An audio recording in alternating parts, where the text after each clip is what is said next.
एक समय की बात है, एक राज्य में एक प्रतापी राजा राज करता था। एक दिन उसके दरबार में एक विदेशी मेहमान आया और उसने राजा को एक सुंदर पत्थर उपहार में दिया। राजा वह पत्थर देख बहुत प्रसन्न हुआ। उसने उस पत्थर से भगवान विष्णु की प्रतिमा का निर्माण कर उसे राज्य के मंदिर में स्थापित करने का निर्णय लिया और प्रतिमा निर्माण का कार्य राज्य के महामंत्री को सौंप दिया। महामंत्री गांव के सर्वश्रेष्ठ मूर्तिकार के पास गया और उसे वह पत्थर देते हुए बोला, महाराज, मंदिर में भगवान विष्णु की प्रतिमा स्थापित करना चाहते हैं। 7 दिन के अंदर इस पत्थर से भगवान विष्णु की प्रतिमा तैयार कर राजमहल पहुंचा देना। इसके लिए तुम्हें 50 स्वर्ण मुद्राएं दी जाएगी। 50 स्वर्ण मुद्राओं की बात सुनकर मूर्तिकार खुश हो गया और महामंत्री के जाने के बाद प्रतिमा का निर्माण कार्य प्रारंभ करने के उद्देश्य से अपने औजार निकाल लिए।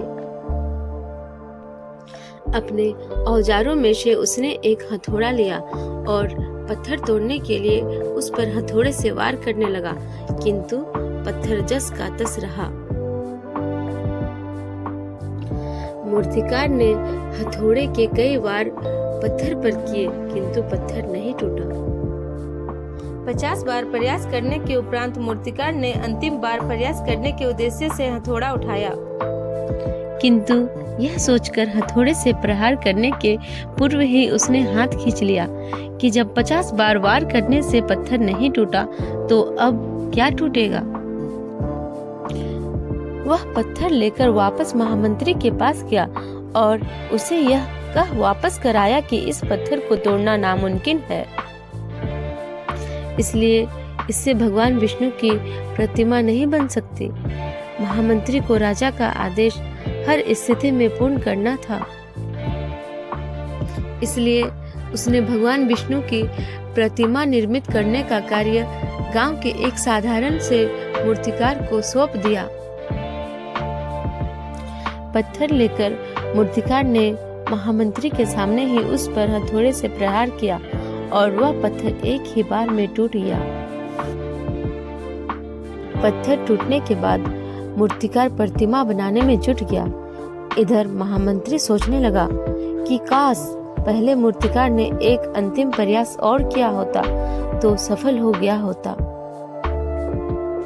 और 50 स्वर्ण मुद्राओं का हकदार बनता। मित्रों, हम भी अपने जीवन में कई बार किसी कार्य को करने के पूर्व या किसी समस्या के सामने आने पर उसका निराकरण करने के पूर्व ही हमारा आत्मविश्वास डगमगा जाता है और हम प्रयास किए बिना ही हार मान लेते हैं। कई बार हम 1-2 प्रयास में असफलता मिलने पर आगे प्रयास करना छोड़ देते हैं, जबकि हो सकता है कि कुछ प्रयास और करने पर कार्य पूर्ण हो जाता या समस्या का समाधान हो जाता। यदि जीवन में सफलता प्राप्त करनी है तो बार बार असफल होने पर भी तब तक प्रयास करना नहीं छोड़ना चाहिए जब तक सफलता नहीं मिल जाती। क्या पता जिस प्रयास को करने के पूर्व हम हाथ खींच ले वही हमारा अंतिम प्रयास हो और उसी में हमें कामयाबी प्राप्त हो जाए।